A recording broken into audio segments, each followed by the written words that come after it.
BullPAC is a bullpup pump-action crossbow. Operate using the pump grip to prime the blaster, trigger to fire.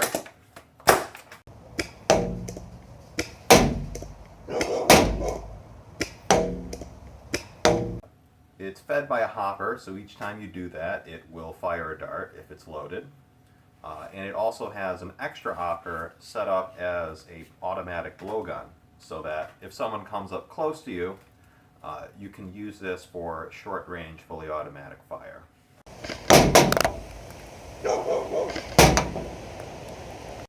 The BullPAC uses bow arms because they're cool, as you can see.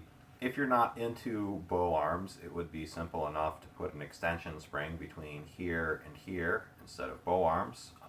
Bow arms are, however, more adjustable.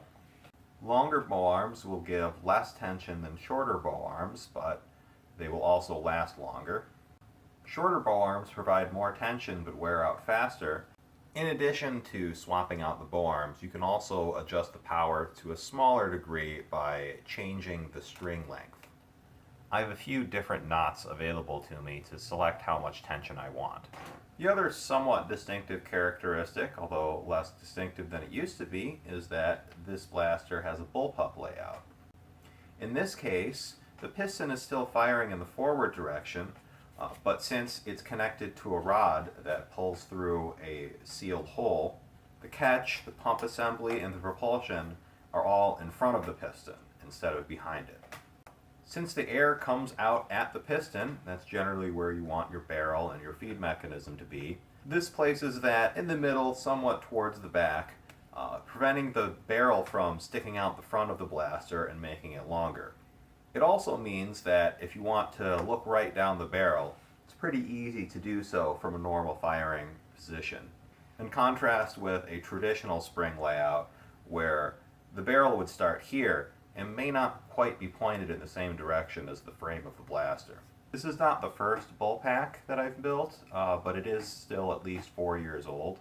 Generally, when I make a video about an old blaster, I explain all the reasons why it's obsolete and it's really not that good.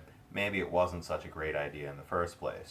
This is, to me, still the best blaster in the world. Really, the only potential disadvantages to this blaster compared to others are the bow arms are bulky and they have issues fitting through doorways and such. It's certainly something I could change, but I just think they're cool enough that I want them anyways. The other thing is that this was built using hoppers, which are increasingly becoming obsolete. Hoppers need special ammo to work well. There are options you can buy from China, like artifact darts, that at least sort of work with hoppers. And there's certainly special hopper designs that work better with different types of ammo. However, really nothing works as well as the various homemade ammo that people were using back when hoppers were more common. In any case, this has a basic Y hopper both for the blowgun and for the primary. It does feed artifact darts very reliably, which is nice.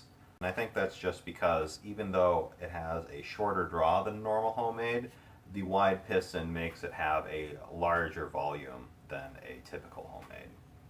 Range with this BullPAC varies depending on how you have the string tension set up, and of course with your barrel and your ammo set up.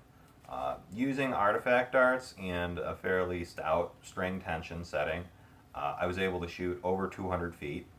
Now that's not flat, but it's something. I'm not really sure what flat ranges are with various darts, because flat ranges aren't really a consistent measurement. However, I will say that 100 feet is a very normal engagement distance for a blaster of this power. That's all for the BullPAC today, so if you want to learn more about the BullPAC or perhaps even look into making your own, I have put up files and fairly detailed assembly drawings on Thingiverse. All of the 3D printable files are there, as well as a step file of the whole assembly if you want to meaningfully edit files.